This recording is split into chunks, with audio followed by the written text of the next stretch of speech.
Most Haunted Homes, America.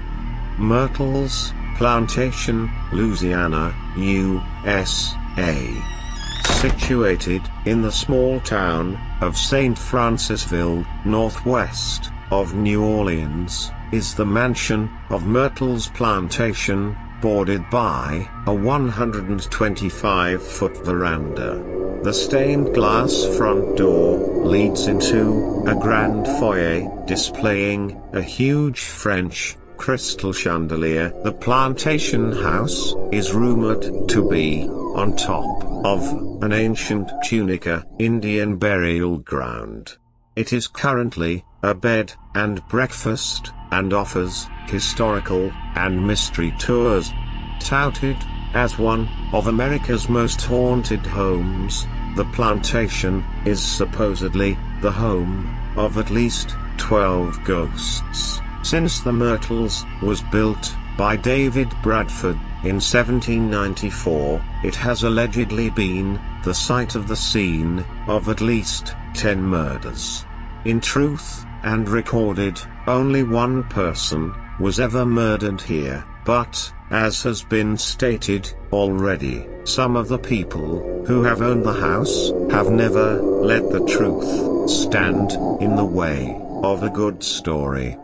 David Bradford, an Irish immigrant, arrived in America in 1777. He purchased a tract of land and a small stone house near Washington County, Pennsylvania. He became a successful attorney, businessman, and deputy attorney general for the county. As his family and business grew, Bradford needed a larger home and built a new one in the town of Washington. The house became well known in the region for its size and remarkable craftsmanship, with a mahogany staircase and woodwork imported from England. Many of the items had to be transported from the East Coast and over the Pennsylvania mountains at great expense.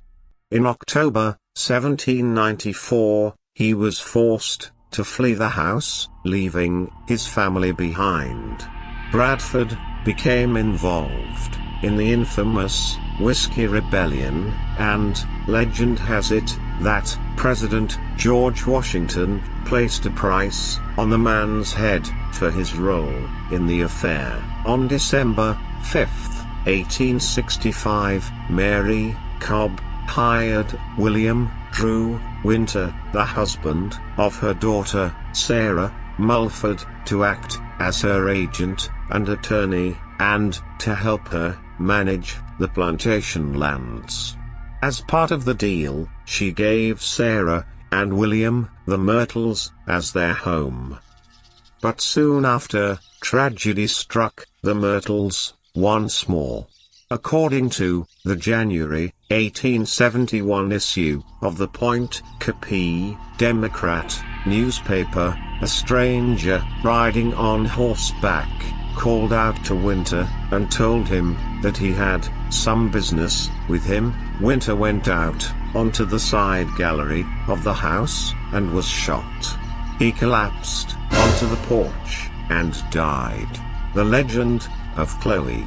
The haunting began in 1817, when Sarah Matilda married Clark Woodruff. Woodruff had a reputation in the region for integrity with men and with the law, but was also known for being promiscuous.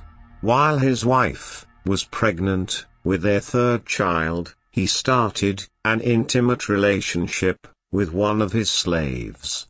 This particular girl, whose named Chloe, was their household servant at the Myrtles. She hated being forced to give in to Woodruff's sexual demands.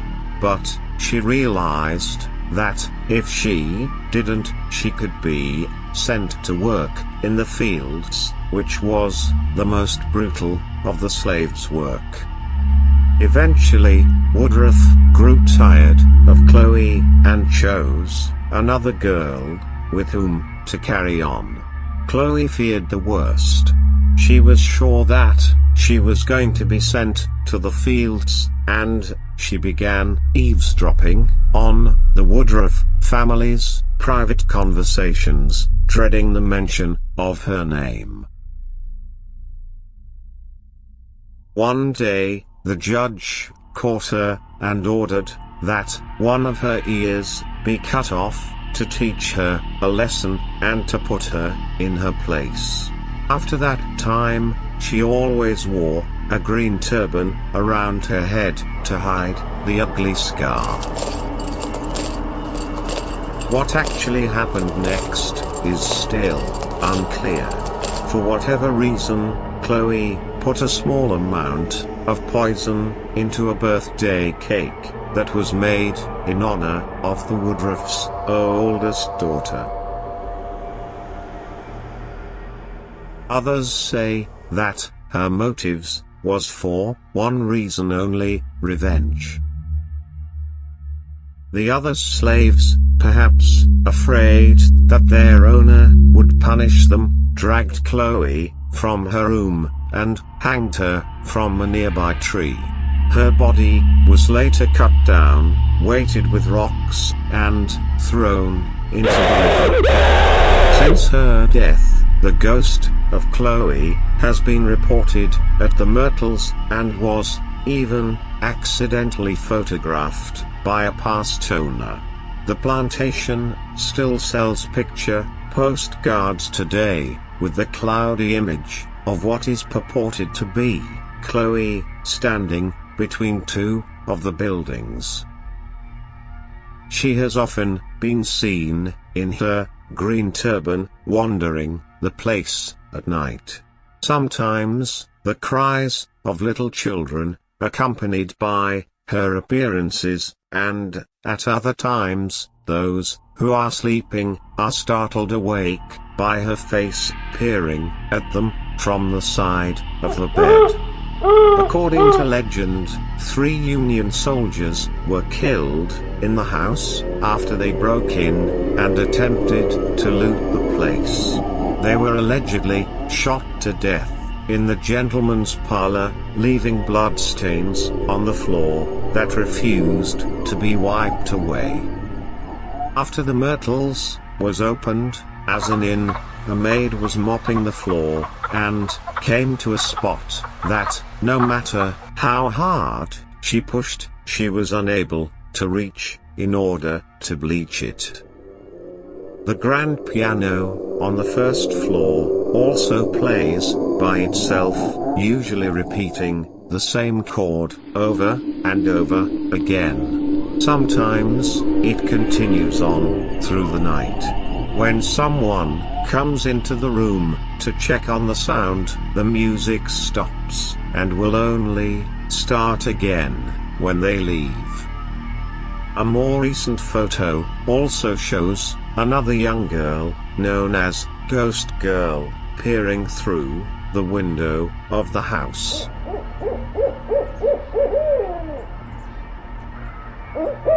A mirror located in the house supposedly holds the spirits of Sarah Woodruff and 2 of her children. According to some, mirrors are covered after a death. Some says that after the poisoning of the Woodruffs, this particular mirror was overlooked. The uncovered mirror reportedly trapped the spirits of Sarah and her children, who were seen or leave handprints in the mirror. The plantation is also reportedly haunted by a young girl who died in 1868 despite being treated by a local voodoo practitioner. She supposedly appears in the room in which she died and has been reported to practice voodoo on people sleeping in the room. There is also a ghost who reportedly walks, staggers, or crawls up the stairs and stops on the 17th step. Some have said that this is William Drew Winter, the victim of the only verified murder in the house. He was shot on his front porch, and, according to legend, he staggered or crawled up the stairs, but collapsed, and, dead, on the 17th step.